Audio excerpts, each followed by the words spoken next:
नमस्कार दोस्तों, स्वागत है आपका अपने YouTube चैनल जीवन दर्शन में।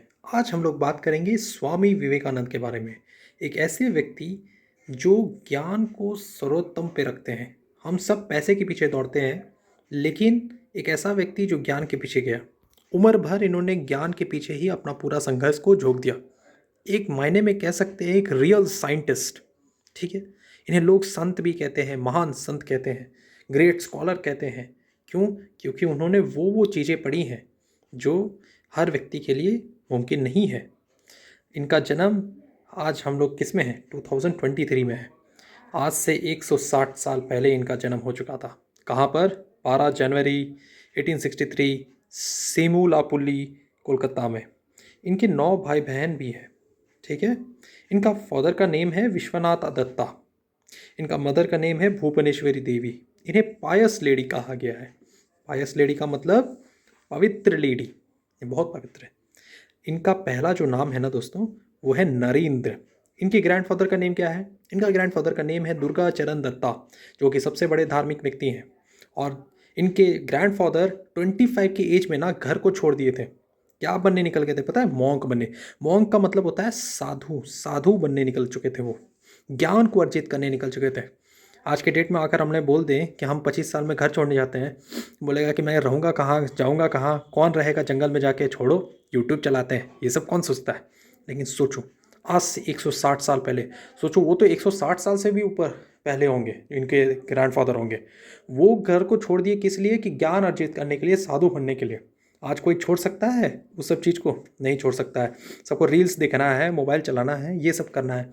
लेकिन बहुत कलेजा चाहिए ये सब चीज़ करने के लिए। क्यों? क्योंकि समर्पित कर दिया अपने आप को ज्ञान के लिए। तो वैसे ही हमें इनके लाइफ से ही सीखा जा सकता है। ऐसे लोग महान ही इसीलिए कहलाते हैं क्योंकि इन्होंने एक्स्ट्रा ऑर्डिनरी काम किया है अपने पूरे जीवन में।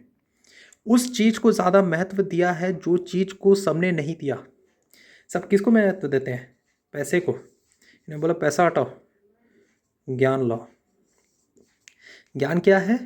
किताबों में, गुरुओं के पास गए, घूमा, जितना घूम सकते हैं ज्ञान अर्जित करने के लिए। कौन एक जगह रहता है? कौन एक जगह जाके संपत्ति अपना मतलब बढ़ाते रहेंगे, पैसा कमाएंगे, संपत्ति बढ़ाएंगे? वो सब के पीछे कोई रहता है? नहीं। वो सीधा ज्ञान को महत्व दिए और इसीलिए इन्हें महान कहा गया है। महान ऐसे ही नहीं बना जाता, बहुत बड़ी चीज़ को छोड़ने पे ही महान बना जाता है। अब देखो, चलिए आगे चलते हैं। इनकी सबसे बड़ी जो मुलाकात हुई, नरेंद्र की सबसे पहले डिग्री को देखते हैं। इनका पहला नाम नरेंद्र है और इन्होंने बीए डिग्री 1884 में लिया था। उसी समय दुर्भाग्यवश 1884 में ही उनके फादर का मृत्यु हो गया था। लेकिन ये टूटे नहीं, बड़े धार्मिक व्यक्ति और आध्यात्मिक व्यक्ति थे। ये उसको भी सहें और ये आगे बढ़ते रहे। इनकी मुलाकात रामकृष्ण परमहंस से हुई। रामकृष्ण परमहंस कौन है पता है दोस्तों? आप में से बहुत लोग अगर दुर्गा माँ को देखे होंगे तो दुर्गा माँ के बगल में 2 लोग को बैठे हुए देखेंगे। एक बूढ़े से व्यक्ति को देखेंगे, एक और व्यक्ति हैं जो वो भी उम्रदार है, बूढ़ी से व्यक्ति हैं।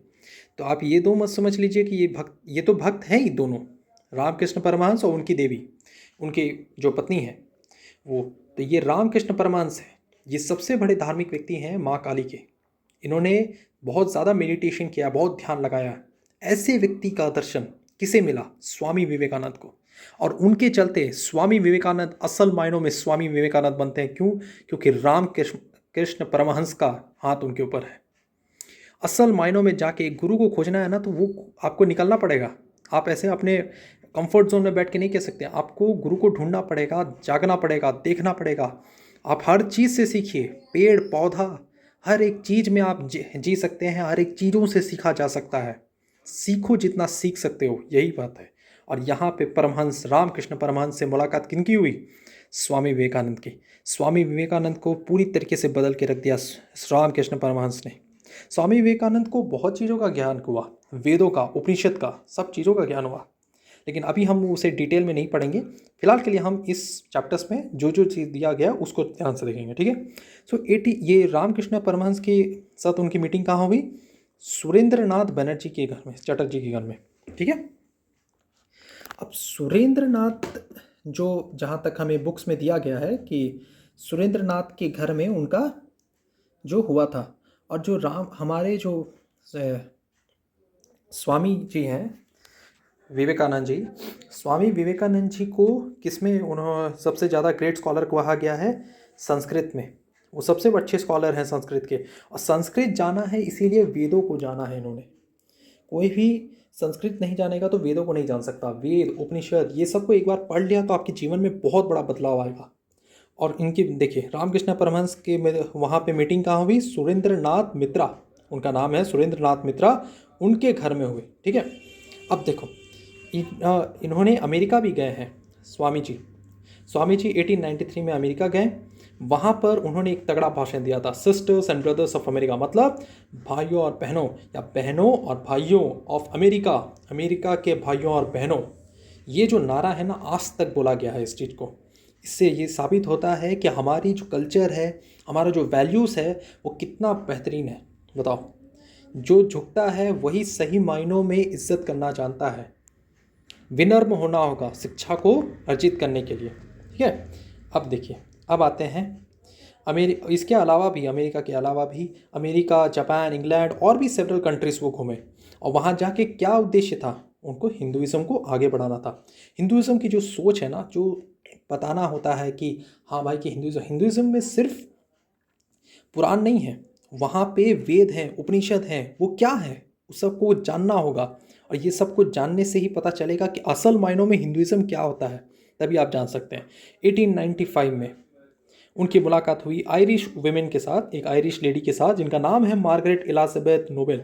ये काफ़ी प्रभावित हुई स्वामी जी से, और ये बनी उनकी शिष्य आगे जाके। ठीक है, स्वामी जी का एक नारा है, अराइज अवेक